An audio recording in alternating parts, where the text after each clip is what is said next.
ఒక్కసారి కొమ్మూరి గోల్డ్ కి కాల్ చేయండి. తాకట్లో ఉన్న మీ బంగారాన్ని విడిపించి మార్కెట్ ప్రైస్ కి వాళ్ళు కొనుక్కుని మిగతా డబ్బులు మీకు ఇచ్చేస్తారు. రేపు తెలంగాణలో ఏఏఎస్ఎఫ్ అలాగే ఎస్ఎఫ్ఐ పీడిఎస్యు కూడా కంప్లీట్ గా బంద్ కు పిలుపునిచ్చినట్లుగా తెలుస్తోంది. సో దీనికి రీజన్ ఏంటి అని అంటే నీట్ ప్రొటెస్ట్ ఏదైతే జరుగుతోందో దానికి మద్దతుగా ఇక్కడి విద్యా సంఘాలు తెలంగాణ వ్యాప్తంగా కూడా అన్ని ఎడ్యుకేషనల్ ఇన్స్టిట్యూట్స్ అన్ని కూడా బంద్ కి సహకరించాలి అని విజ్ఞప్తి చేసినట్లుగా అయితే మనకి తెలుస్తుంది. సో ఈ నేపథ్యంలోనే మనకి జూలై 24th అయితే బంద్ ప్రకటించినట్లుగా కూడా తెలుస్తోంది. ఏదైతే ఢిల్లీలోని జంతర్ మంతర్ దగ్గర జరుగుతోందో, ఏదైతే ప్రొటెస్ట్ జరుగుతోందో అది నిజంగా తీవ్ర స్థాయికి జరిగినట్లుగా మనకి క్లియర్ గా తెలుస్తోంది.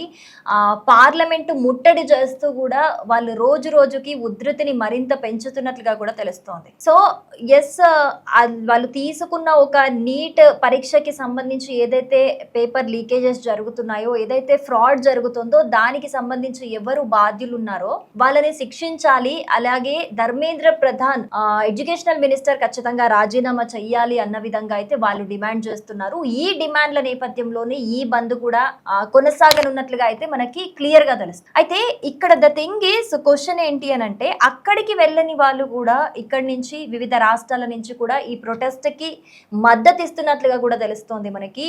జూలై 24th రేపు మనకి కేటీఆర్ గారు కూడా ఇందిరాగాంధీలో ఈ ప్రొటెస్ట్ కి సపోర్ట్ ఇస్తూ కూడా అందరినీ పిలవడం జరిగింది. ఇది కూడా తెలుసు. అయితే ఇక్కడ అబ్జర్వ్ చేయాల్సింది, ఈ ప్రొటెస్ట్ ని తప్పు పట్టట్లేదు, ఈ ప్రొటెస్ట్ వాళ్ళు తీసుకున్న అంశాన్ని కూడా తప్పు పట్టట్లేదు. వాళ్ళు ఏదైతే డిమాండ్ చేస్తున్నారో అదంతా నిజంగా రేపటి విద్యార్థుల భవిష్యత్తుకు నిజంగా అవసరమైన విషయము. దాని మీద ఖచ్చితంగా గొంతెత్తి ప్రశ్నించాల్సిన అవసరము ఎంతైనా ఉంది. విద్యార్థులకి సపోర్ట్ గా నిలవాల్సిన అవసరం కూడా ఉంది. కానీ ఇక్కడ మనం అబ్జర్వ్ చేయాల్సింది ఏంటి అని అంటే ఈ ప్రొటెస్ట్ లో పాల్గొంటున్న విద్యార్థులు ఎవరు? ఆ విద్యార్థులు కాక్రోచ్ జనతా పార్టీ తరపు నుంచి వస్తున్న సపోర్టర్స్ అందరూ విద్యార్థులు అని చెప్తున్నారు. ఈ విద్యార్థుల్లో చాలా మంది మరి ఈ ప్రొటెస్ట్ లో ఏదైతే మనం ప్రొటెస్ట్ చేస్తామో, మాకు ఇది కావాలి, మా డిమాండ్ ఇది, మేము దీని గురించి ఫైట్ చేస్తున్నాం అన్నప్పుడు దాని గురించి మాత్రమే మాట్లాడాలి. అట్లాంటిది నీట్ ఎగ్జామ్ అనే పేరు చెప్పుకొని నేను మొన్న కూడా ఇదే మాట్లాడినాను.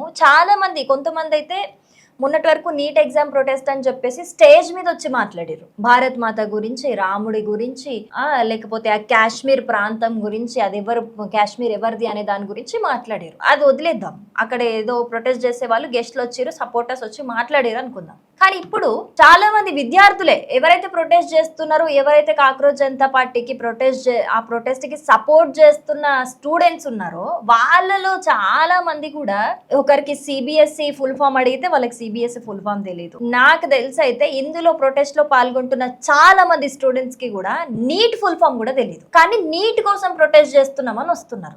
ఇంకొకటి కీన్ గా మనం కొన్ని విజువల్స్ అబ్జర్వ్ చేస్తే చాలా మంది కూడా ప్రొటెస్ట్ భారత్ మాతాకి జై జై అనుకుంటూ రీల్స్ చేసుకొని వెళ్ళిపోతున్న వాళ్ళే తప్పితే ఎవరు జెన్యున్ గా అందులో ప్రొటెస్ట్ చేస్తుంది? ఒకరు వచ్చేమో హిందూ ముస్లిం గురించి మాట్లాడతారు, ఇంకొకరు వచ్చేమో ఇంకొకరు మాట్లాడతాడు వచ్చి కెమెరాకి, ఇండియాని కూడా నేపాల్ చేసేస్తాము, మొత్తం పార్లమెంట్ని మొత్తం ఖతం చేస్తామని మాట్లాడతారు. అందులో నీటేడ్ ఉంది అసలు? ఇండియాని నేపాల్ చేయనీకి పార్లమెంట్ని ఖతం చేస్తా అన్నావు, నీటికి దానికి సంబంధం ఉందనుకుందాం. ఇండియాని నేపాల్ చేయనీకి నీటికి ఏంది సంబంధము? హిందూ ముస్లిం గొడవకి నీటికి ఏంది సంబంధము? ఏ ముస్లిమ్స్ లో స్టూడెంట్స్ లేరా? హిందూస్ లో స్టూడెంట్స్ లేరా? క్రిస్టియన్స్ లో స్టూడెంట్స్ లేరా? అసలు మతానికి సంబంధించిన వివాదము ఒక నీట్ ఎగ్జామ్ కి సంబంధించి ఎందుకు వస్తుంది? ఇంకొక స్టూడెంట్ వచ్చి మాట్లాడుతుంది కదా, మన విరాట్ కోహ్లీకి సంబంధించి, ఆయన ఇక్కడికి వచ్చి మతం మార్చేసుకున్నాడు, అంటే సనాతని అయిపోయిండు ఇక్కడికి వచ్చి, అందుకే అతని లెగ్ ఒకటి ఈడుంది ఒకటి లండన్లో ఉందని మాట్లాడుతుంది ఆ పిల్ల. అసలు విరాట్ కోహ్లీకి నీట్ ఎగ్జామ్ ప్రొటెస్ట్కి ఏంది సంబంధము? నేను అట్లా అందరు స్టూడెంట్స్ గురించి నేను మాట్లాడతలేను. స్టూడెంట్స్ నిజంగా జెన్యున్గా చేస్తున్న వాళ్ళు కూడా ఉన్నారు. వాళ్ళు నిజంగా ప్రొటెస్ట్ చేయాలి, నీట్ ఎగ్జామ్కి సంబంధించి నిజంగా న్యాయం జరగాలి, నేను ఒప్పుకుంటా, ఖచ్చితంగా న్యాయం జరగాలి రేపటి విద్యార్థుల భవిష్యత్తు కోసం. కానీ దీంట్లో ఎంతమంది ఈ ప్రొటెస్ట్ని జెన్యున్గా చేస్తున్నారు? ఎంతమంది దీన్ని ఒక ఏమంటారు దేశ విద్రోహుల్లాగా ప్రవర్తిస్తున్నారు, మతానికి సంబంధించి చిచ్చు పెట్టేటట్టు ప్రవర్తిస్తున్నారు? ఎంతమంది ఇందులో?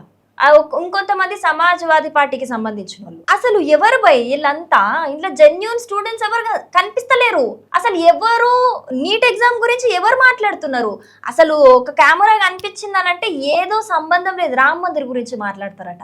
ఆ రామ్ మందిర్ గురించి బూతులు మాట్లాడుతున్నారు, ఇండియన్ ఆర్మీ గురించి బూతులు మాట్లాడుతున్నారు. ఏంది ఈ ప్రొటెస్ట్ లో? అసలు ఇండియన్ ఆర్మీ ఏం చేసింది, రామ్ మందిర్ ఏం చేసింది? అసలు ఈ ప్రొటెస్ట్ కి రామ్ మందిర్ కి ఇండియన్ ఆర్మీకి లేకపోతే హిందూ ముస్లిం ఒక వివాదంకి ఆ నేపాల్ చేస్తాడట వాడికి ఏంది సంబంధము? నీట్ ప్రొటెస్ట్ అంటే ఏంది? ఇప్పుడు కావాల్సిన డిమాండ్ ఏంది? మనం జెన్యూన్ గా ప్రొటెస్ట్ చేయాలి. మనకు కావాల్సిన డిమాండ్ ఎడ్యుకేషనల్ మినిస్టర్ దీనికి ఎక్స్ప్లెనేషన్ ఇవ్వాలి, రిజైన్ చేయాలి, అవునా? అట్లనే ఈ ప్రొటెస్ట్ లా ఇంకొకటి ఏంది అని అంటే, ఎవరైతే ఈ లీక్స్ చేసిర్రో, నీట్ ఎగ్జామ్స్ కి సంబంధించిన లీక్స్ ఎవరు చేసిర్రో, అట్లనే ఇవంతా ఫ్రాడ్ ఎవరి వల్ల జరుగుతుందో వాళ్ళందరినీ దోషులను పట్టుకొని ఖచ్చితంగా శిక్ష పడేటట్టు చూడాలి. ఎందుకంటే వీళ్ళందరూ కూడా కొంతమంది స్టూడెంట్స్ లైఫ్ స్పాయిల్ చేసిన వాళ్ళకి రీజన్ కాబట్టి ఖచ్చితంగా వాళ్ళని పట్టుకొని తీరాలి. ఇది డిమాండ్, నేను ఒప్పుకుంటా. కానీ చాలా మంది కూడా ఇట్లాంటి కొంతమంది ఫేక్ పీపుల్ కి కూడా సపోర్ట్ చేస్తున్నారు, ఫేక్ ప్రొటెస్ట్ అనే దానికి కూడా సపోర్ట్ చేస్తున్నారు. రీల్స్ తీసుకొనే పోతున్నారు తెలుసా, మస్తు మంది రీల్స్ అన్ని ఇవి పట్టుకుని, రాళ్ళు పట్టుకుంటారు, అవి పట్టుకుంటారు, ఇవి పట్టుకుంటారు, అన్ని పట్టుకొని రీల్స్ చేస్తున్నారు. ఏంద్రా భయ్ రీల్స్ వేసుడేంది? ప్రొటెస్ట్ అంటే సీరియస్ గా చేయాలి కదా.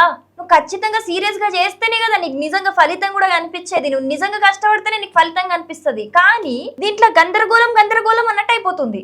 ఆ జెన్యూన్ చేసేటోళ్ళ మీద కూడా ఇట్లాంటి వాళ్ళు వచ్చేస్తున్నారు. దానివల్ల ఖచ్చితంగా నెగిటివిటీ వస్తుంది కదా దాని మీద. సో దీని మీద చాలా మంది సెలబ్రిటీస్ కూడా రియాక్ట్ అవుతున్నారు, సపోర్ట్ చేస్తున్నారు.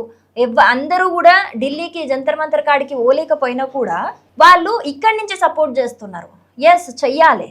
ఈ నేపథ్యంలోనే ఇక్కడి విద్యార్థి సంఘాలు ఏవైతే మనకి లెఫ్ట్ ఆర్గనైజేషన్స్ కి సంబంధించిన విద్యార్థి సంఘాలు ఉన్నాయో, ఎస్ఎఫ్ఐ అట్లనే ఏఐఎస్ఎఫ్, పిడిఎస్యు, ఈ విద్యార్థి సంఘాలన్నీ కూడా జూలై 24న బంద్ కి పిలుపునిచ్చినాయి. అన్ని విద్యా సంస్థలు కూడా ఖచ్చితంగా ఈ బంద్ కి సహకరించాలని కూడా రిక్వెస్ట్ చేసినాయి. సో జూలై 24న అయితే ఆల్మోస్ట్ అన్ని కూడా బంద్ అనే చెప్పుకోవాలా. అట్లనే మనకి కేటీఆర్ గారు కూడా ఇందిరా పార్క్ కి అందరు ఎవరైతే ప్రొటెస్ట్ కి మనం సపోర్ట్ చేయాల్సిన అవసరం ఉందని చెప్పేసి అక్కడ కూడా రమ్మని చెప్పి ప్రొటెస్ట్ కి సపోర్ట్ చేద్దామని చెప్పారు. అంత మంచిగా ఉంది. కానీ చెప్తుంది ఏంటి అని అంటే, ప్రొటెస్ట్ చేస్తున్న వాళ్ళందరూ కూడా ఇండియన్ స్టూడెంట్సే కదా. ఇండియన్ స్టూడెంట్స్ అయినప్పుడు ఎందుకు వేరే చిచ్చులు పెట్టే మాటలు ఎందుకు వస్తున్నాయి?